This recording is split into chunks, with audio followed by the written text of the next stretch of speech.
할렐루야.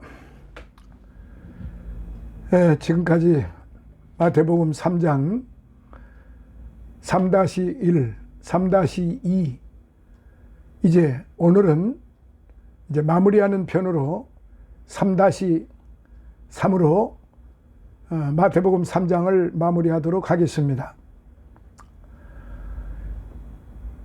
이스라엘의 마지막 사사요 또한 최초의 선지자로 불리워지는 사무엘 BC 11세기 이후로 구약시대의 이스라엘 땅에는 하나님의 말씀을 선포하고 대언하는 선지자들이 끊이질 않았어요. 선지자들 중에는 오늘날 구약 성경에 포함된 바 기록을 남긴 선지자들이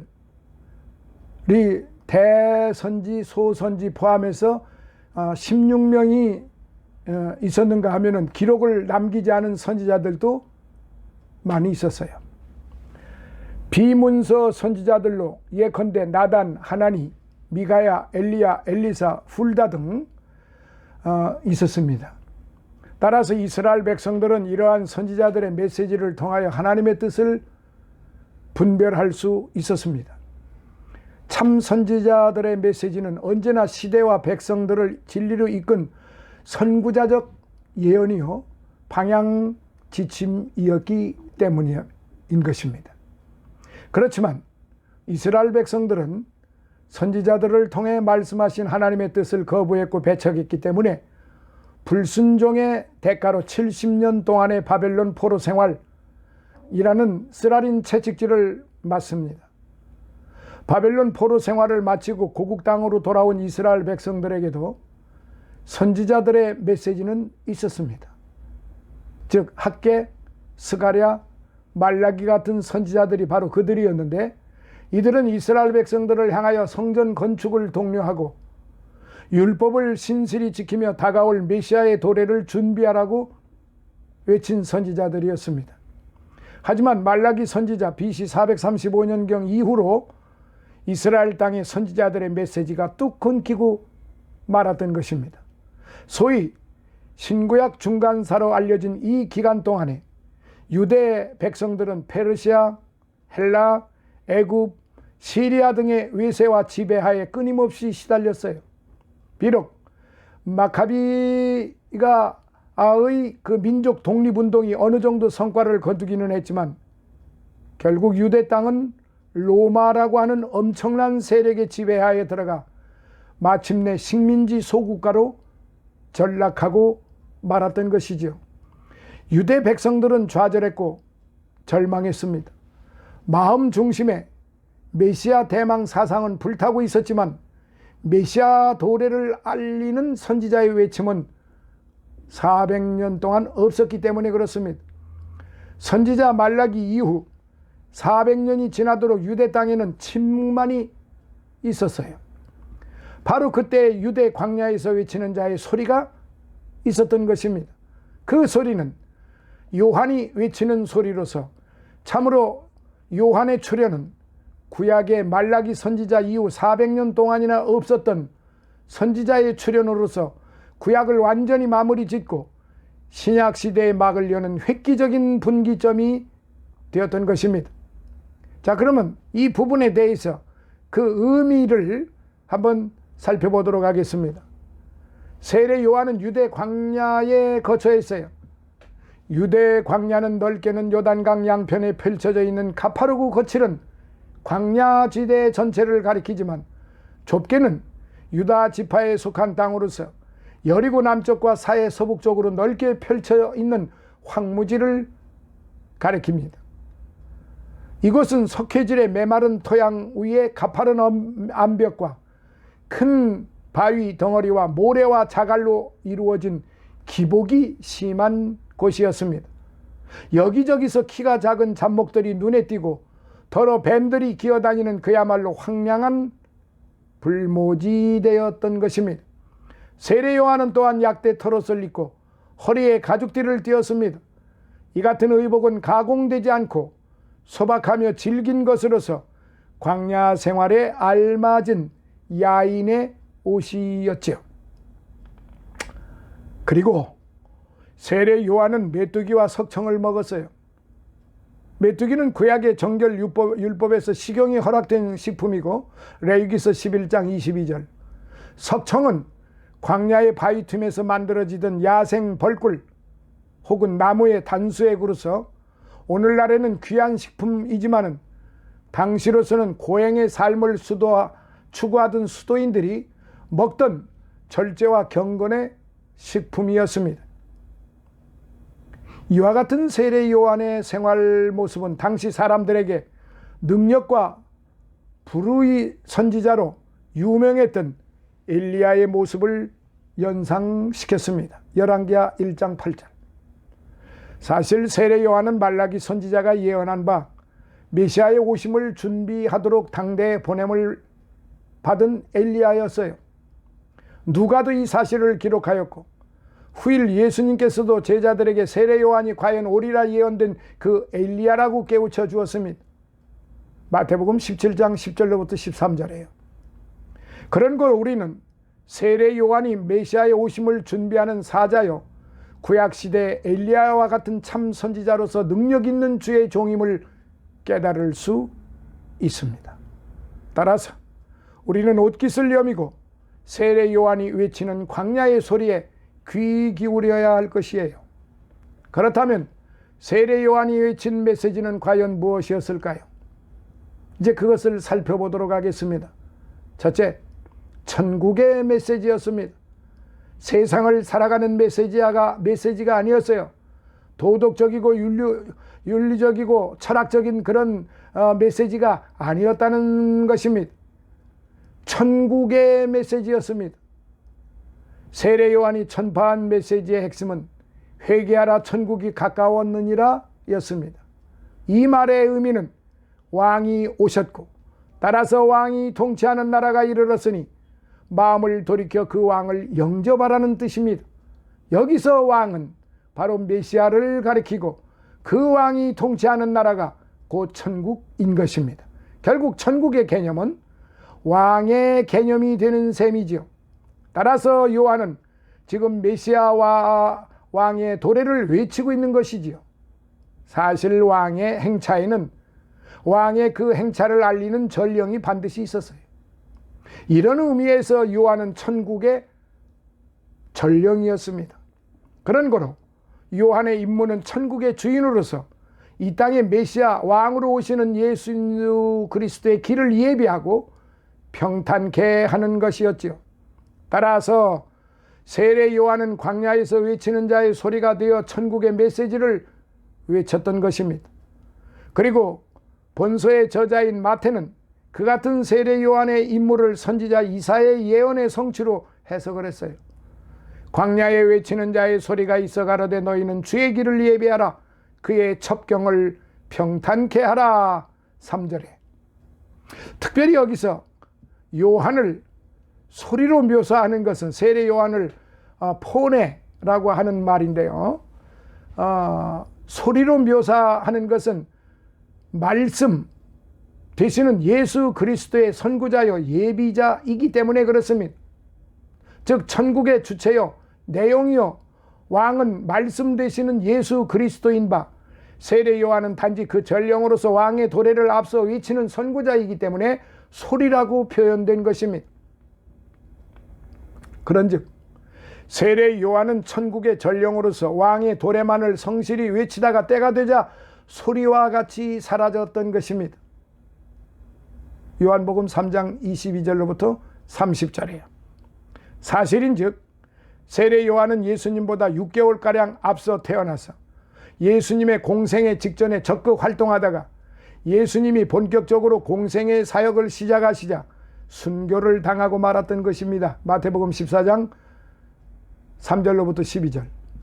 정녕 천국의 전령으로서 천국의 메시지를 외치다가 소리처럼 사라졌던 것입니다. 그렇지만 세례 요한이 외친 천국의 메시지는 정령 성취되어 오늘날 이 땅 위에 예수 그리스도로 말미암는 천국이 임한 것입니다. 마태복음 12장 28절. 즉 요한이 외친 바대로 예수 그리스도는 왕으로 이 땅에 오사 사단의 왕국을 멸하시고 하나님의 나라 천국을 건설하셨던 것이지요. 이것을 1차적인 선국 성취요 영적인 천국 성취라고 할 것입니다. 이제 예수 그리스도는 십자가 구속 사역을 완수하시고 부활 승천하셨습니다. 그리고 이제는 궁극적인 천국 성취요 실제적인 천국 성취를 위하여 반드시 재림하실 거예요. 그러므로 회개하라 천국이 가까웠느니라 하는 요한의 천국 선포는 오늘날 성도들에게도 여전히 살아있는 생생한 광야의 소리인 것입니다. 자, 둘째로 요한이 외친 소리는 회개의 메시지였습니다. 광야에 외치는 자의 소리요 주의 길을 예비하고 그의 첩경을 평탄케 하기 위해 먼저 보냄받은 세례 요한은 무엇보다도 먼저 회개하라고 외쳤습니다. 곧 회개의 메시지를 선포했습니다. 천국이 가까웠고 천국의 주인 되시는 왕의 도래가 이제 있을 터인즉 그를 영접할 준비를 하라고 외친 거지요. 여기서 회개하다 메타노에오라는 말은 바꾸다라는 뜻의 메타와 생각하다라는 뜻의 노에오의 합성으로서 근본적으로 생각을 달리하고 마음을 고쳐먹는 행위를 가리키는 것입니다. 즉 지금까지 가던 길로부터 180도 돌이켜 전환하는 방향 전환하는 행위를 가리키는 거예요. 따라서 방향만 전환하는 것이 아니라 마음 전체를 다 완벽하게 전환하는 행위를 가리키는 거죠. 따라서 계속 같은 죄의 길로 나아가면서 단지 후회하거나 슬퍼하는 따위의 일은 전혀 회개의 행위가 아닌 거에 흉내만 낼 뿐입니다.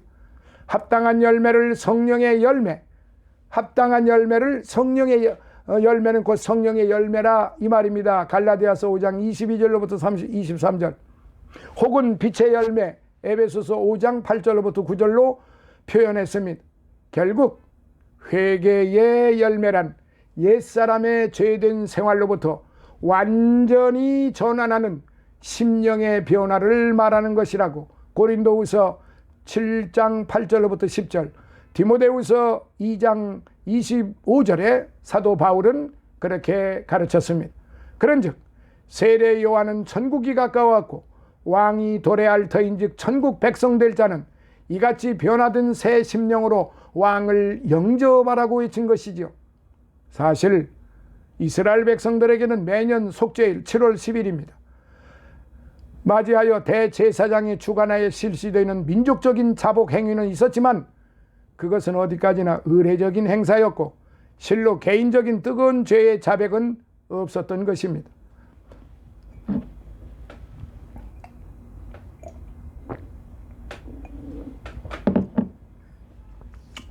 미안합니다.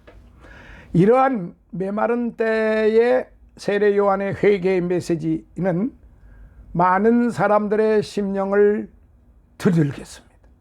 따라서 예루살렘과 온 유대와 요단강 사방에서 무사람들이 그에게 나와 죄를 자복하고 요단강가에서 회개의 증표로 세례를 받았던 것입니다. 그때의 스스로를 아브라함의 자손이라 생각하면서 마치 그 같은 혈통이 구원을 보장하는 양 믿고 가르치면서 교만과 위선과 탐욕에 젖은 바리새인들과 사두개인들도 세례 요한의 소문을 듣고 구경도 할 겸 흠도 잡을 겸 해서 세례 요한이 있는 곳으로 나왔던 것이죠. 이들의 이 같은 교만과 독선을 꿰뚫어 본 세례 요한은 이들을 향해 신랄하고도 처절한 경고를 퍼부었습니다. 그 내용은 7절로부터 12절까지에 잘 나타나 있습니다. 즉 독사의 자식들아 누가 너희들 보고 회개하라더냐 라고 시작을 한 것입니다.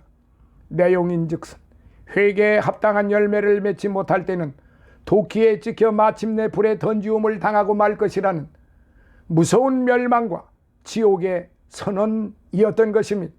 이는 참으로 천국을 영접지 못한 자의 비참한 운명이라 할 것입니다. 곧 회개의 열매를 맺지 못한 죽정이들의 말로인 것이지요. 세례 요한이 이 경고를 말한 유대 광야에는 독사들이 더러 기어다니고 있었고 자갈들이 도처에 널려 있었으며 열매 없는 앙상한 가지의 잡목들이 여기저기 있었던 고로 더욱 생생하게 전달되었을 것입니다.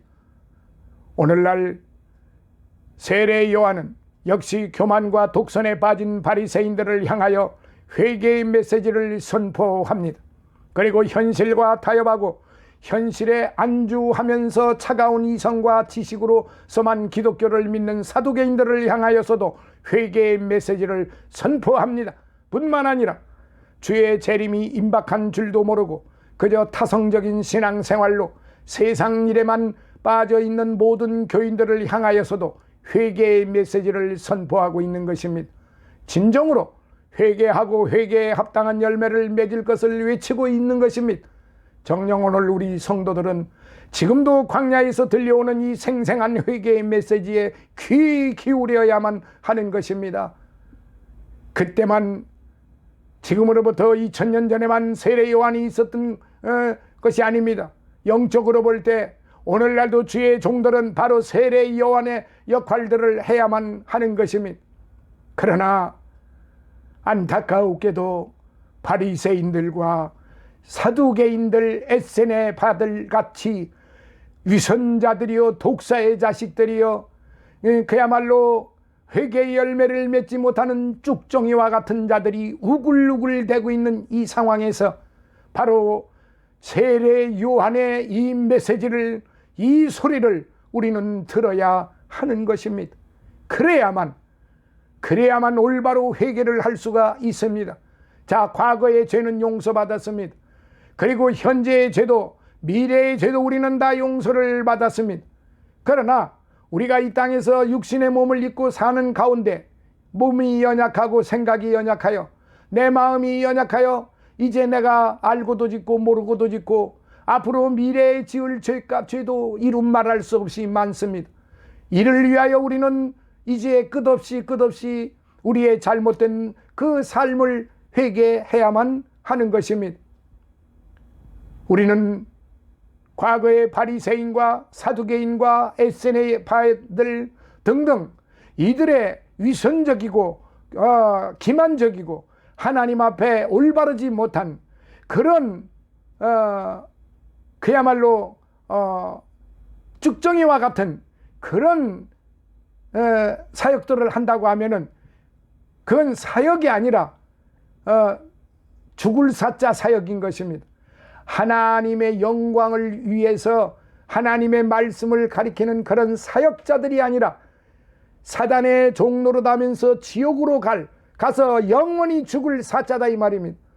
그런 죽을 사역을 하지 말고 살아있는 사역, 할렐루야, 살아있는 사역을 해야만 하는 것입니다.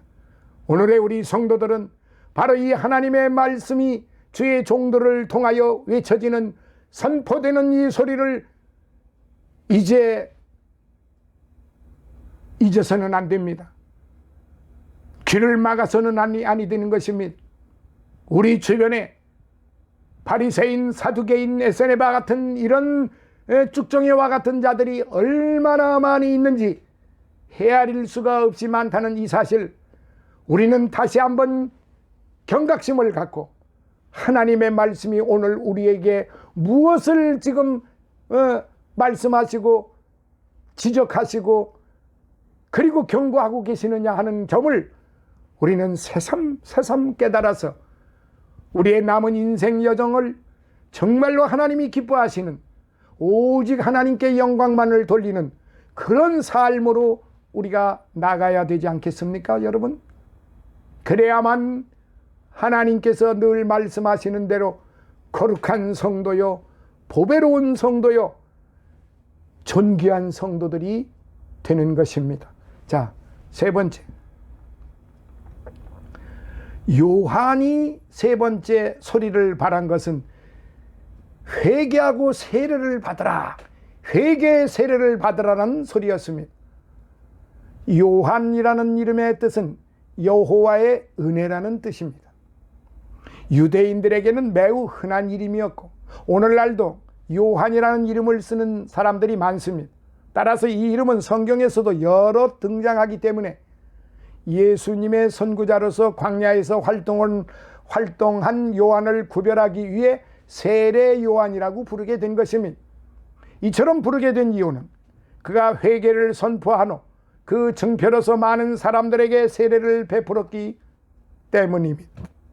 즉 세례 요한은 자신이 외친 회개 메시지를 듣고 자신에게 나와 죄를 잡아가는 자에게 물 세례를 베풀었습니다. 따라서 세례 요한이 베푼 물 세례는 회개의 증표로 준 회개의 세례로서 죄 씻음의 외적인 행위라고 볼 수 있습니다. 사도행전 19장 4절. 그런 거로 결국 세례 요한의 물 세례는 세례 요한의 뒤에 오실 분 예수 그리스도로 말미암는 불 세례, 곧 내적인 죄 씻음을 수반하는 성령 세례의 예비적 과정이라 할 것입니다. 중생의 예비적 과정이라 할 것이다 이 말입니다.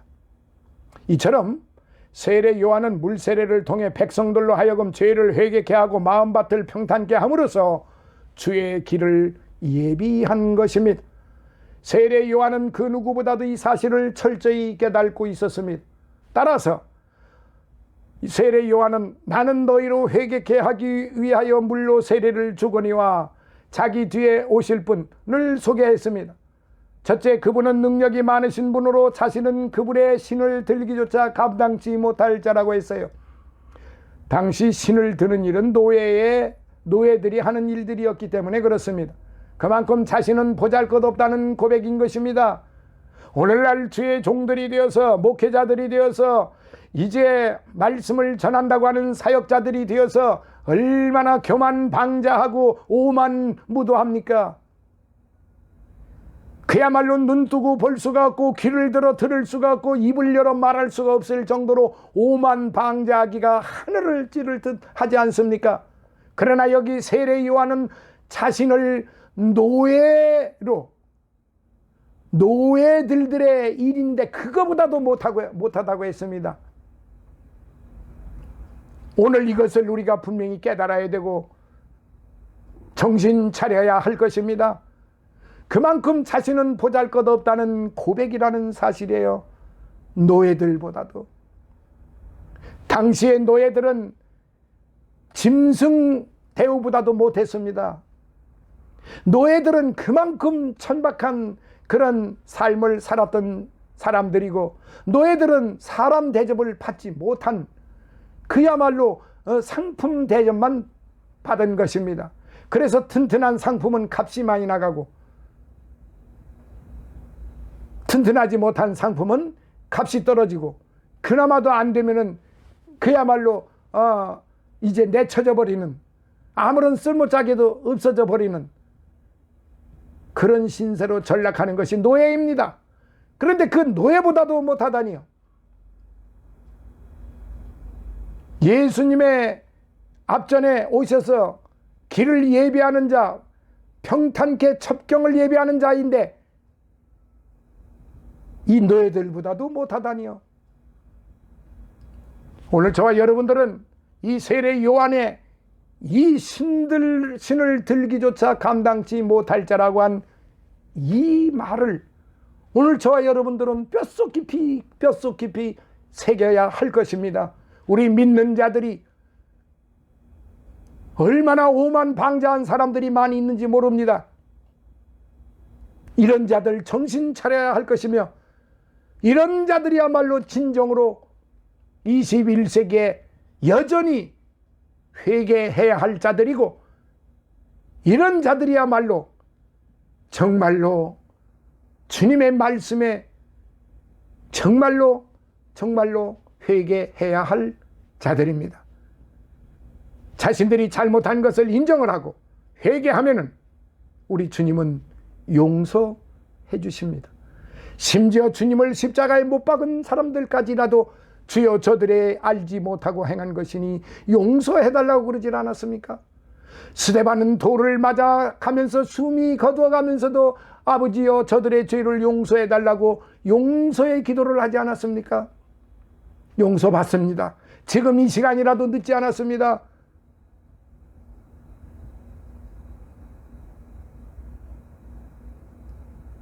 남을 비판하고 남을 욕하고 자신은 훌륭하고 자신은 아무런 죄도 없고 다른 사람의 죄를 지적을 하고 다른 사람의 죄에 대해서 정죄하는, 그리고 온갖 악한 일을 저질러 버리는 이런 자들 늦지 않았습니다. 지금 이 시간 회개하십시오.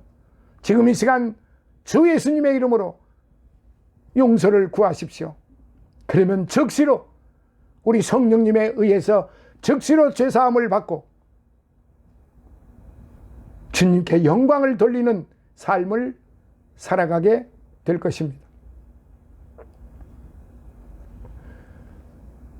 두 번째, 그분은 자신처럼 물 세례가 아니라 성령과 불로 세례를 베푸실 거라고 그렇게 소리를 발했습니다.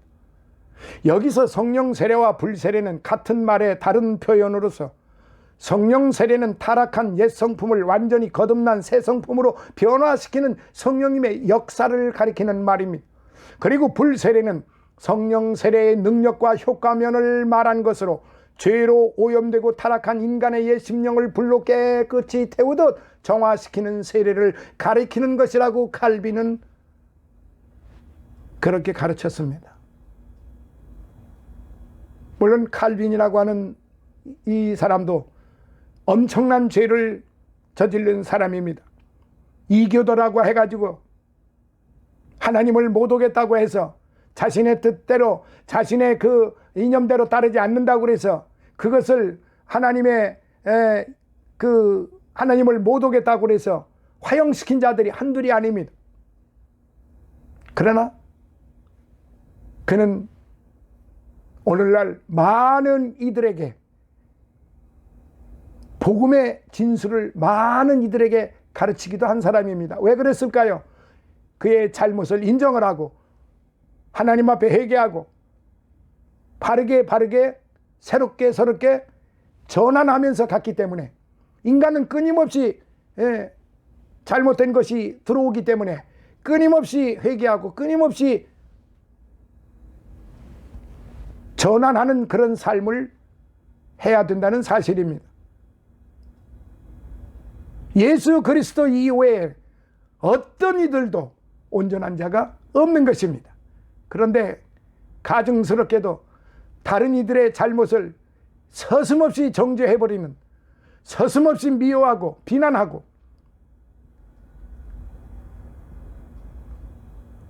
그를 다른 사람들에게 막 전달을 하고 이런 일들을 하는 것은 결단코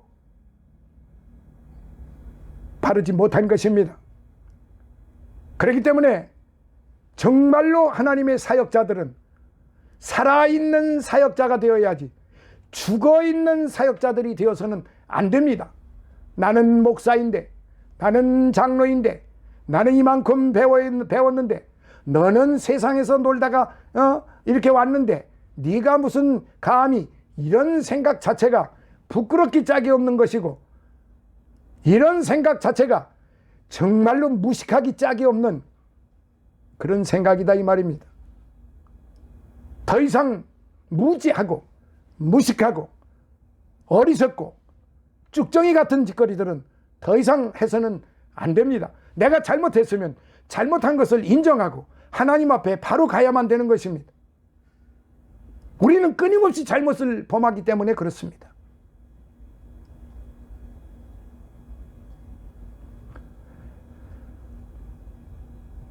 사랑하시는 성도 여러분, 성령 세례와 불 세례는 오순절 성령 강림 때 온전하고도 궁극적으로 성취가 되었습니다. 사도행전 2장 3절이에요. 자, 세 번째 또한 그분은 손에 키를 드시고 자기의 타작마당을 정하게 하시는 심판주로서 오신다는 그런 메시지였던 것입니다. 알곡과 쭉정이를 가리고 구분하여 구원과 심판을 이루실 자라고 했습니다. 알곡과 쭉정이가 무엇입니까? 알곡이라고 하는 것은 절대적으로 회개하고 하나님 앞에 바로 선 자들, 이들이 알곡입니다. 아무리 흉악한 범죄를 저질렀다 할지라도 자신의 잘못을 인정하고 우리 주님 앞에 무릎 꿇어 용서를 빌고 주님께로부터 용서함을 받은 자들이 바로 알곡인 것입니다. 그러나 쭉정이는 겉모양은 번들어합니다. 화려합니다. 정말로 5만 가지 형형색색으로 만들어 놓습니다. 거기에 지식이 있습니다. 권세가 있습니다. 명예가 있습니다. 재물이 있습니다. 그런 걸로 다 포장을 해버립니다. 그러나 내용은 없는 것입니다. 이런 것들이 쭉정이라는 말입니다. 사랑하시는 성도 여러분, 이 시간에 함께 하시는 여러분, 저와 여러분은 오늘 이 말씀을 통해서 믿고 이 말씀대로 살아가기를 모두가 소원하는 사람들이라. 우리 모두가 다 알곡으로의 삶을 살아가는 것입니다. 우리는 알곡이 될 수가 없었죠. 우리는 온전한 품이, 온전한 사람이 될 수가 없었지요. 그러나 우리가 알곡이 되기 위해서 우리의 모든 잘못된 것, 우리의 죽을 수밖에 없었던 모든 것들을 주님이 대신 다 감당을 하셨잖아요. 그러니까 우리는 의롭다함을 받은 것이죠. 우리는 주님으로 더불어 의롭다함을 받은 자들이고 영화롭다함을 받은 자들입니다. 구원함을 받은 자들이요 영생함을 얻은 자들입니다. 그렇기 때문에 우리는 살아있는 사역자가 되어야 합니다. 여기에는 목사만이 아닙니다. 장로들만이 아니에요. 집사들만이 아니에요. 우리 모두 다입니다. 각자 자기 맡은 바 직분이어서 그렇지. 성경은 분명히 존귀함을 받는 성도라고 그랬습니다. 지금 이 시간 믿어도, 지금 이 시간, 제가 말씀드린 지금 이 시간 나의 죄를 용서하시고 나를 구원하소서. 흉악한 강도처럼 내가 주님을 믿사오니 나를 용서하시고 하나님의 자녀가 되게 하소서. 주여, 나는 주님을 살아계신 하나님의 아들이시여 그리스도라고 지금 믿습니다라고 이렇게 고백을 하시면은 바로 그 즉시 성령께서 살아있는 성도, 살아있는 사역자, 알곡으로 주님이 만들어 주신다는 사실입니다. 사람이 만들어 주는 거 아니에요.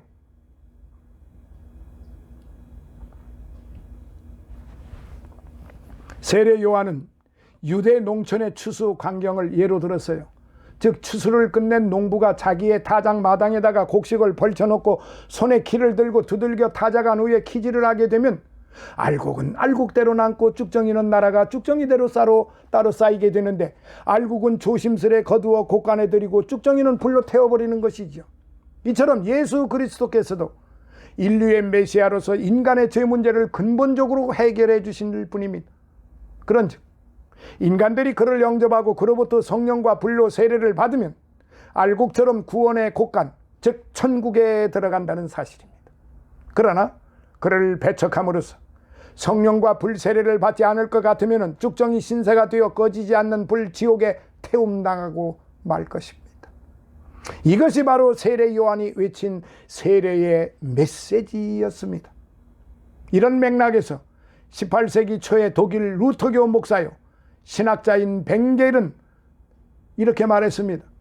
사람들은 누구든지 불세례를 받든지 아니면 불심판을 받아야 한다. 이 외에 다른 운명은 없다 라고 말입니다. 사랑하시는 성도 여러분, 오늘날 우리들 역시 믿음과 회개의 외적인 증표로서 물세례를 받습니다. 하지만 누구든지 자신의 죄인됨을 철저히 깨닫고 진정 자복하는 심령으로 마음속에 예수 그리스도를 구주로 영접하면 오직 은혜로 성령과 불세례를 받게 되는 것입니다. 정녕 예수님은 믿고 영접하는 자들에게 거듭난 새 생명을 주시기 위해 성령과 불로 세례를 베푸시는 것입니다. 요한 1서 2장 20절로부터 27절에. 그러므로 오늘날 예수 그리스도께서 베푼 성령과 불세례를 받은 우리 성도들은 이제 성령의 능력 안에서 성령의 뜻대로 살아가야 합니다. 갈라디아서 5장 16절. 그리고 오직 성령 세례를 받은 자답게 성령의 인도하심을 받음으로 에베소서 5장 18절. 성령의 열매 맺는 삶을 살아가야만 합니다. 갈라디아서 5장 22절로부터 23절. 동시에 불세례를 받은 자답게 과거 죄로 더러워지고 오염된 옛사람의 성품을 말끔히 소멸시키고 정화된 새 사람의 삶을 살아야 하는 것입니다. 그렇기 때문에 성도 여러분, 오늘 우리는 예수 그리스도의 재림을 앞두고 살고 있습니다. 그러나 지금 우리들 주변의 모든 상황은 홍수가 내리기 직전의 노아의 때와 같고 유황불이 떨어지기 직전의 롯의 때와 같습니다. 그만큼 세상은 타락했고 온갖 죄악이 넘쳐나고 있습니다.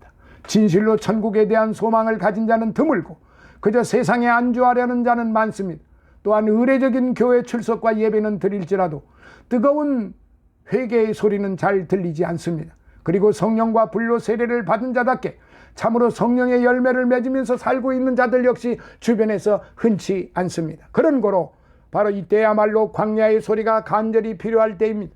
재림 준비를 위한 세례 요한의 메시지가 울려 퍼질 때입니다. 회개하라, 천국이 가까웠느니라. 회개하라, 천국이 가까웠느니라.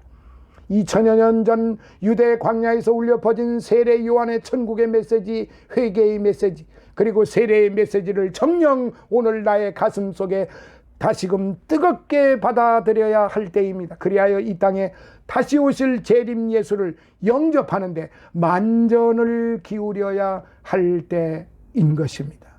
할렐루야. 그렇게 해서 마태복음 3장 3편 3-3편으로서 3장을 마무리하게 되었습니다. 사랑하시는 성도 여러분, 항상 건강하시고 바로 이 말씀 따라서 정말로 하나님이 기뻐하시는 살아있는 사역자들, 사자, 죽을 사자, 사단을 위한 죽을 사 사역자들이 되지 말고 하나님의 영광을 위해서 살아있는 사역자들이 되어서 하나님께 더욱더 영광을 돌리고 하늘에 하나님의 극진하신 사랑과 은혜와 축복을 풍성하게 받으시길 예수님 이름으로 축원합니다. 할렐루야.